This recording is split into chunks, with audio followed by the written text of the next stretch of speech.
Okay, so I So have also made be a period these of time where the two three witnesses batches for of Christmas 1260 stolen days appeared dough, and had and right warned now the it's in the angels. oven, And this is in proofing, Revelation 3, or whatever I will that's give power called. unto my two witnesses, and they shall prophesy Rising. 1,260 days clothed in sackcloth. A score is 20 days, so 3 scores 60. So here's the first one. Then this is also going to be probably the So we 42 will months turn it when out Assyria onto was this, blasphemy. Now, onto here. most people think of the Assyrians Oh. as the Antichrist. That name is not actually given. But Okay, so I don't need much flour anymore. the stout horn or the little horn. Isaiah I should calls put my him the apron back Assyrian, on. but this is this Gentile leader who is going to gather together all the nations against the Jews. And this is in Revelations 13:5. It says, "And there was given unto him a mouth, speaking great things and blasphemies, and power was given unto him." So I like to use the cookie sheets at this point. Fits the 3.5 years here.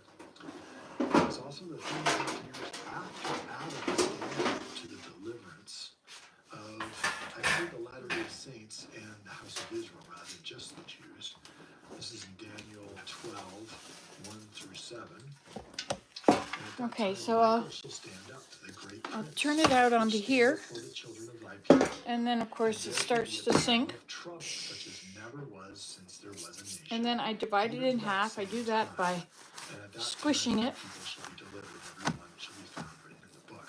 like this. Michael standing up, we know, is associated with Adam, meaning Adam-ondi-Amen. Okay, and so then during this time period, we. And it's the beginning of the 1335 days before the second coming of Christ to the world. So this is Daniel 12. We do that, and then we're supposed to also do it this way. He that reigneth and cometh to the 1,305 and 30 days. This is after the desolation of abomination. Comes this 1,305 Okay. and 30 days. So do the same with this. happens within the great harvest. A tremendous amount of things happen. Try and make sure it all sticks together. Now you can just stop here, but this is the way it says to do it. So, beyond the great harvest, there's one last thing, which is the post-second coming millennium. And so it's much tighter. December 2034 with the second coming of Christ to the world, and it starts the full millennium. Okay, now this goes to rise again. The Lord shall be red in his apparel, and his garments like he that treadeth the lion out. And so great shall be the glory of his presence, that the sun shall hide his face in shame, and the moon shall withhold its light, and the stars shall be hurled from their posts. This is the appearance that happens to the whole world. And that's what kicks this off. And this also happens to be during a time. Okay, this one's not quite as big. Let me get a tray. The Battle of Armageddon happens in this period, the Great Harvest, and it ends when Christ appears. These trays are very cold, which is going to slow down the process.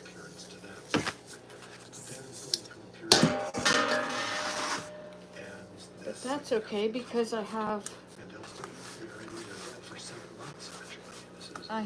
the, I can't cook them all at the same time.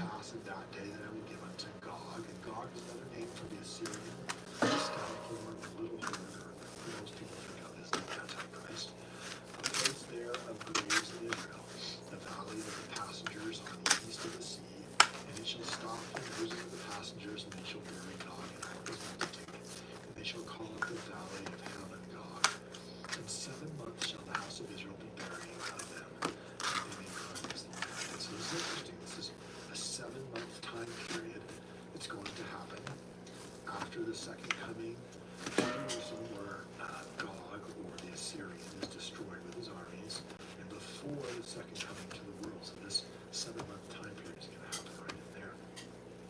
And then it's going to last for 1,000 years from the second coming of Christ. Read about this in the Gospel Principles, where it talks about 1,000 years of peace, love, and joy will begin on the earth at the second coming of Jesus Christ. Now, you could say, which second coming? Okay. Possible that this second coming is the last one because it says that there will be peace, love, and joy. And after the first appearance of Christ in the second coming in the New Jerusalem, there still will be the great harvest. There'll be plenty of not peace, love, and joy. So that's my feeling of why that is Christ that will kick off the millennium for 1,000 years. You're gonna turn it on again. I have put together, and I hope that Very low. if this doesn't agree with the timing that you think, Just let it heat up for just a minute. look at these time periods and use this as a framework and start trying to find out where can you place these signs. Because in the next video, I'm going to start going over the signs that are here in this barley harvest, and you can use the Spirit to understand where those are supposed to be. The signs are going to happen, whether I'm right about the exact Just a little dates longer. of these signs or not. They're going to happen, and you can be watching for them. That is what Christ wants for us, because he wants us to be filled with faith as we see these things happen. He wants us to know as they happen what the timeline is and where we are in this to be able to give us hope, because there will be difficult things that happen.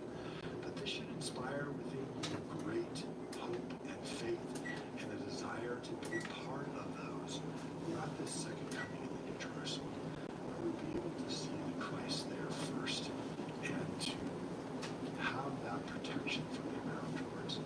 I know that Jesus is the Christ, the Savior of the world, and I'm grateful for all of The outside of the things bowl to is us to warm, be watching for, and I hope that which is good because that keeps it rising Philippians nice. 4 through 20 as we continue to explore the scriptures and quotes and how they help us understand and be watching for the signs.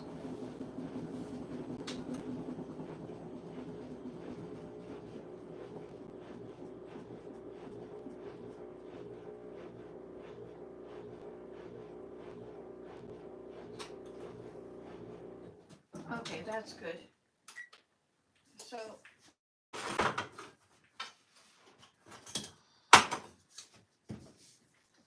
So I will let those rise.